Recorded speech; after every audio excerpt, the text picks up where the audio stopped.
Hello. We are back with our continuing coverage of the not E3 / Summer Game Fest extravaganza. At least this year, everything seems to be happening within a week of each other. And this is the off day, in that it's the day that there's a lot of stuff happening, but not a lot of big stuff usually. And this is where a lot of the smaller companies put on their little showcases. That being the Guerrilla Collective showcase, which is the third year they've done that. There's the Future of Play one. I think there was one for NetEase, but they only showed off one game, and it was like, so I'm not really going to talk about that. The Wholesome Direct and the Future Games showcase by Games Radar, all clumped in within about a 4 or 5 hour period. I did not watch everything completely live because I was tired, but I did catch up all of it after the fact and avoided any spoilers. And we can sort of get into maybe chronological, in case of showcase, what was available and what was shown. There at the Guerrilla Collective, they showed off a game called Ugly, and it's like Braid and Celeste, which is kind of cool, interesting art style.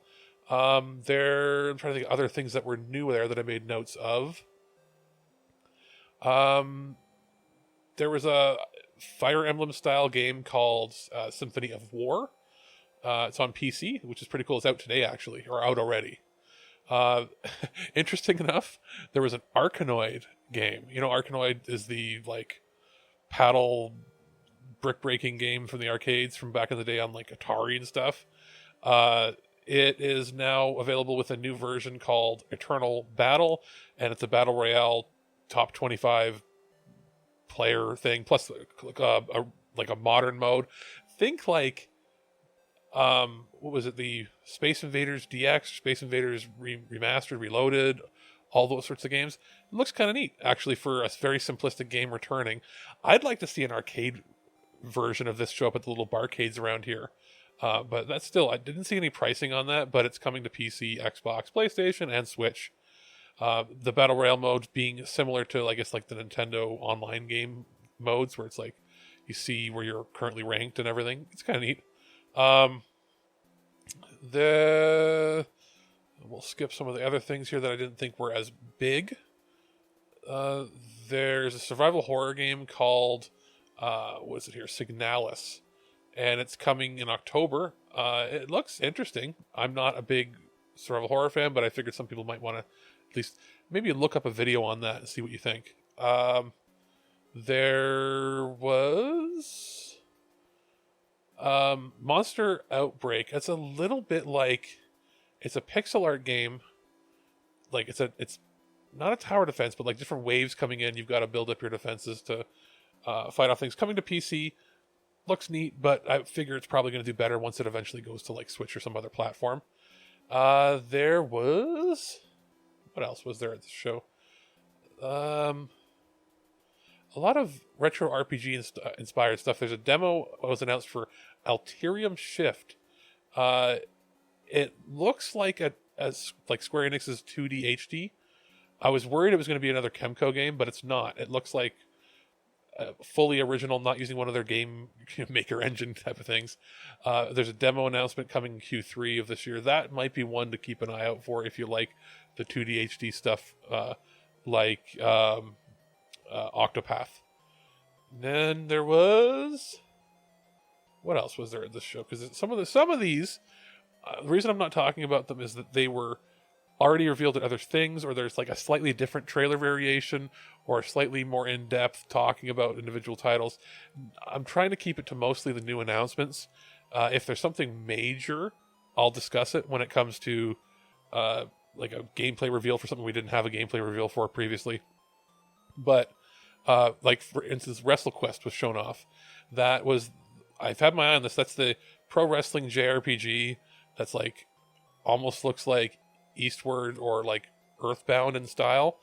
And what they showed off is the Legends wrestlers, like the Macho Man and the Road Warriors. They are central to the key quest lines and side quests. There's statues and stuff dedicated to them. You do quests around them, and then you'll end up having a final battle at the end of each quest with them in a themed battle based around the kind of matches they used to have, which looks pretty cool. I'm going to be playing the shit out of that. There was... what else was there? Some gameplay trailers. No, that's not a huge deal anymore for that. Trying to think, there wasn't a ton. Oh, there was extended gameplay, like a full level was shown of Teenage Mutant Ninja Turtles Shredder's Revenge. It, at this point, looks fantastic. It's out next week, so it is what it is. You're probably going to like this. Then there was anything else? Let's see here. My notes. Oh, yeah, Mira, The Legend of the Djinns. Was a game. It's a Metroidvania. I'm not really big into that, but I know a lot of you are, and my brother is, and other family members. And it looks like hand-drawn art, really like pixel arty, but not quite pixel arty, if you know what I mean. Almost like the kind of thing you would have seen as like a 2D game on the Saturn. Looks pretty sweet, actually. Then there was... That's pretty much it. I mean, there was not a ton. There was a lot of like little indie things that could be good, but I don't see being amazing. But I do like watching the Guerrilla Showcase because they do shine a light on things that maybe slip through the cracks on other shows that I've seen. After that, I watched that one for, what was that company? NetEase, and there was one game they showed off, but it looked really generic, so I'm not even going to bother talking about it. Then there was the Future of Play Direct, and this was... the problem with this title is Future of Play sounds like Future Games, but it's not. But it's again, indie titles. They showed off a bunch of stuff that we'd already heard of from other shows last year and that, or they might have said things like, hey, we're now getting a console release for a game. Now, there was a monster farming game that they showed off called Creature Keeper that had new gameplay of it. That looked kind of neat if you like Stardew Valley / Pokemon, which I thought was kind of neat. Outside of that, I didn't see anything that was like really going to jump out at us.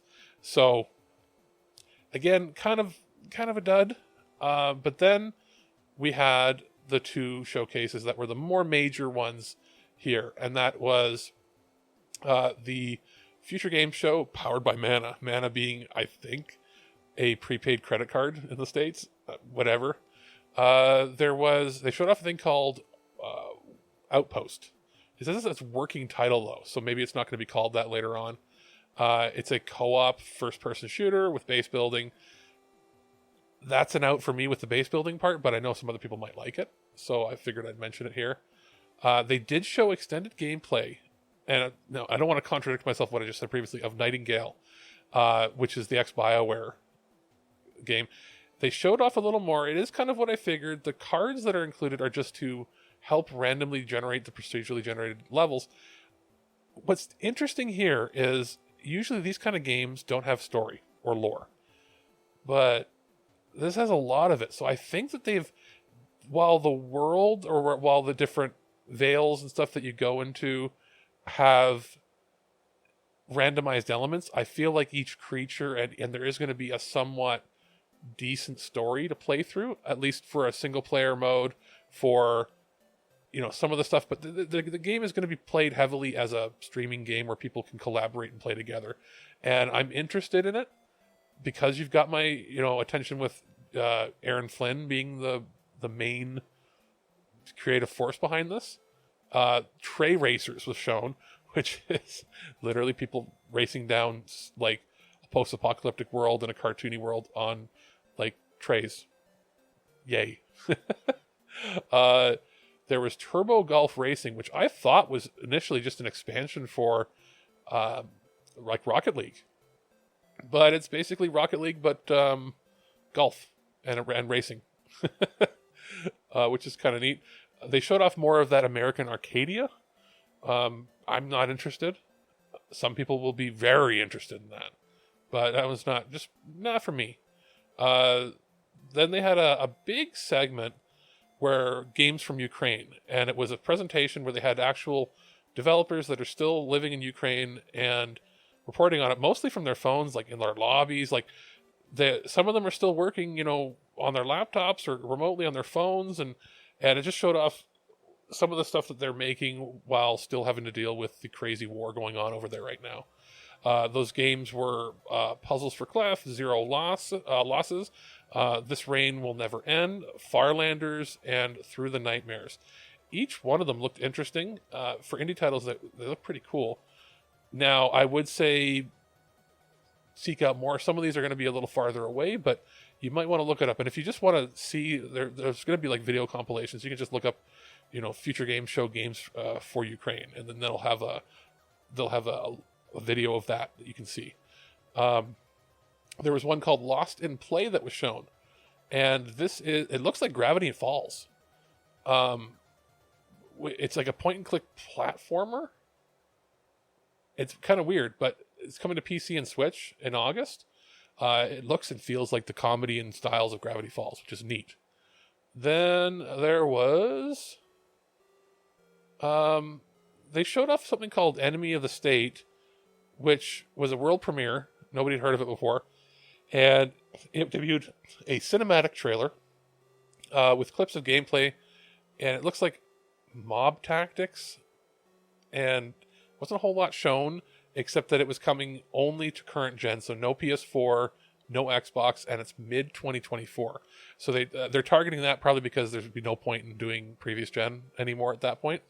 And that it was being made in, it looked like Unreal 5, if I remember correctly. And then, what else did they show? There was a couple bigger ones here that I thought were neat. Oh, they showed a little more of Bright Memory Infinite, which I just don't get it. I don't. And then there was a Metroidvania-style game called The Last Faith, which looks like a pixel art Metroid Symphony of the Night mixed with Bloodborne, which is cool. That's pretty neat. And then we had updates on some games that are already out or were in early access. So again, meh. And let's see, because the show ended and went right into the next show, which is the Wholesome Direct right after on the same stream. Oh, Deadly Premonition 2 is getting a PC release, so it probably won't have frame rate issues. That's pretty funny, actually. And then they finished off the... Oh, yeah. There's a Pokemon-style game called Pal World, which looks interesting. I probably won't play it, but it's like, what if Pokemon had really high asset graphics? And then there was a game called Ill, and this was a one more thing they had at the end of the trailer, or at the end of the showcase, which is like the Thing, sort of, and it looked freaky. Like, it looked almost as freaky as some of the stuff like Dead Space, or why am I drawing a blank on that title that was just announced? The Callisto Protocol, almost like that, which is pretty freaking sweet. And then it went right into the Wholesome Direct, which is how they usually do it. It's like one after the other on the same stream, but then it goes like a little more low key. These are all games that are less like scary and more like family oriented and just like chill, which makes sense, being called the Wholesome Direct. And some of these are very indie that they're not going to be interesting to me, or even I think to a lot of you, but it's cool that they had them and that they exist. Now, of these, there were some that were I had never heard of before, that I think were announced previously, but had never been really shown off. There was Paper Animal RPG, which is an RPG roguelite, which looks like Paper Mario, but with real-time, time-based battle system. It's coming to PC, Switch, PS4, PS5, Android, iOS, and Xbox in 2023. There's a couple RPGs here. I've just got to see through my notes which ones that were the RPGs that I was like, whoa. Potion Permit was shown off at multiple of these showcases, and it looks kind of neat, but it's not, I don't know how big it's going to be. But then there were 2 new trailers. Where is it here? Because there was like a frog RPG, I think. I'm just trying to figure out which one. A Frog's Tale. That's what it was. If I look up the Frog's Tale, that was the one that was. Yeah, Frog's Tale was like the JRPG that looks like a hand-drawn kids cartoon, which looks awesome. That's one for sure I'm going to watch and want to play. And they did a montage segment with a bunch of little things that we don't have a ton of information on. But yeah, it was a bunch of little indie titles that were just pretty cool stuff. A lot of cool little things. So, I mean, there's not really much more I can say because a lot of them were just little teases of what's coming. But this, comparatively to what happened yesterday and the day before, these were actually more like in line with what I would expect from these kind of showcases. This was a B- in as far as showcases go. All like everything this whole day was like a B- to me at least. So pretty cool. And again, this is not much more I can say. It's going to be a shorter podcast simply because the big stuff is tomorrow. Tomorrow we've got the Xbox showcase. It better deliver. I mean, come on. We've had like 2 or 3 years now of no real new games shown with gameplay, and games keep getting pushed, and we only get like CGI trailers. At this point, I'll take some CGI trailers. Just give me something, man. And after that, we've got the PC game, the game show, and I should be, depending on scheduling, working with Ken to discuss that. And then the following day, we got Capcom. And unless we don't hear anything else, that'll be it. I mean, I'm assuming Nintendo might have something this week. Who knows? And if they do, we'll obviously get back on to discuss that before we do our recap of everything. It's been pretty underwhelming overall as far as big games go. There's just really been not anything. That being said, we haven't seen anything first party from Sony. We also haven't seen anything, obviously, from Microsoft in a while. Nothing from Nintendo. Square Enix has been pretty quiet except for the Final Fantasy 16 1 year away trailer. We haven't seen anything from, Konami. We haven't seen anything from Namco Bandai. We haven't seen anything from,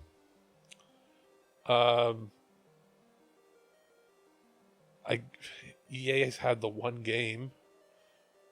No, actually, it was Activision. I don't think we've seen anything from EA.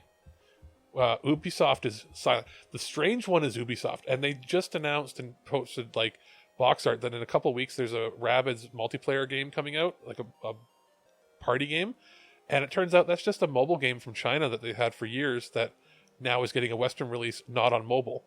And Ubisoft has been like, we haven't received press emails from them since January, and it's not like we're on a shit list or anything. They just haven't had anything. There's no games, no announcements, nothing.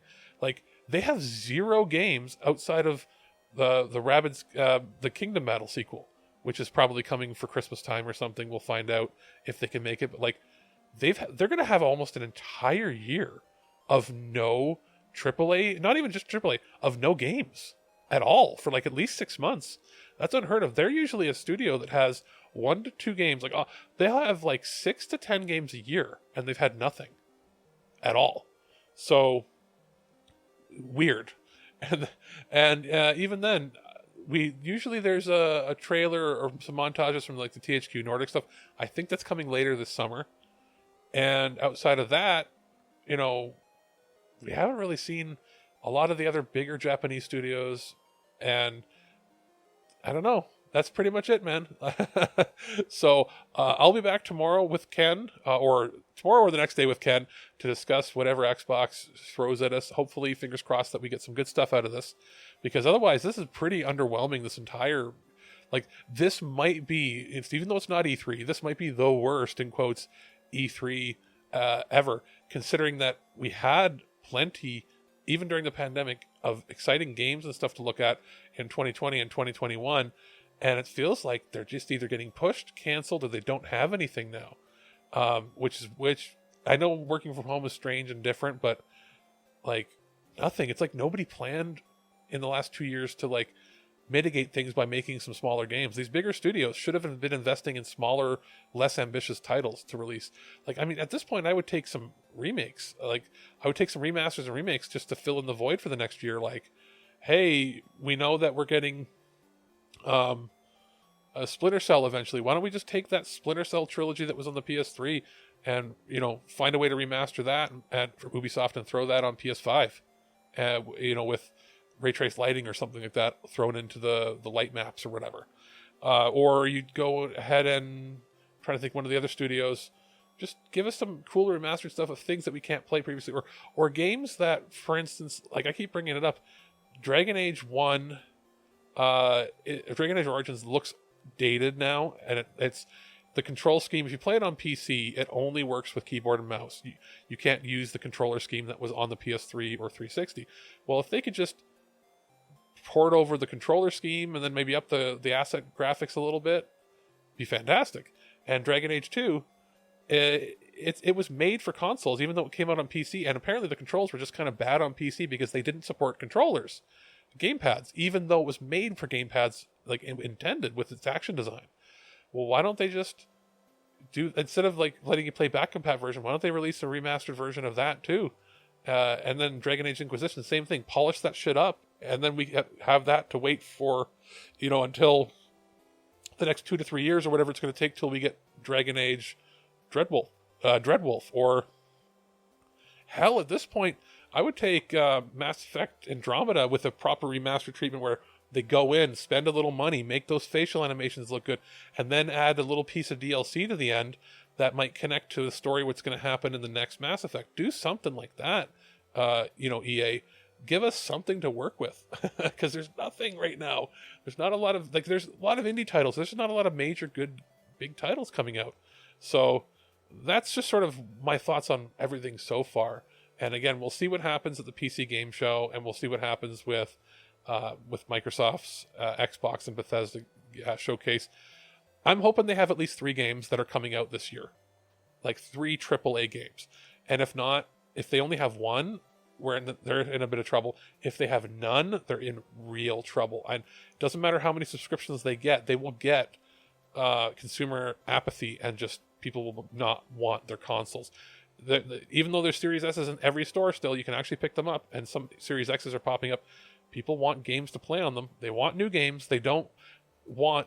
Game Pass is great for some back catalog and niche titles and older stuff, but that's just the cherry on top. People were sold on that service with day one all first-party titles, and we're not getting any titles. It's not... The cost analysis isn't working well on it. So we'll see what happens tomorrow, and that I'm sure we'll have plenty to discuss with Ken on that. So until then, talk to everybody, I guess Sunday or Monday.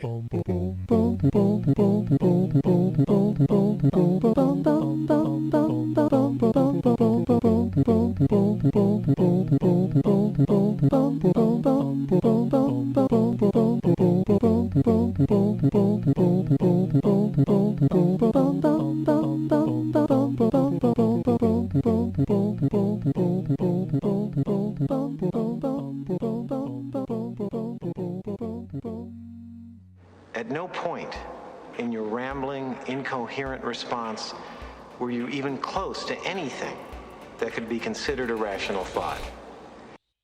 Thanks for listening to this episode of This Week in Geek. Hungry for more? Check out our website at thisweekingeek.net. You can subscribe to the podcast, browse our Twitter and Instagram, and leave your thoughts on today's topics. If you'd like to give us some feedback, send us an email at feedback@thisweekingeek.net. Tune in next time, and remember, lower your shields and surrender your listenership. We would be honored if you would join us. Thank you for your cooperation. Good night.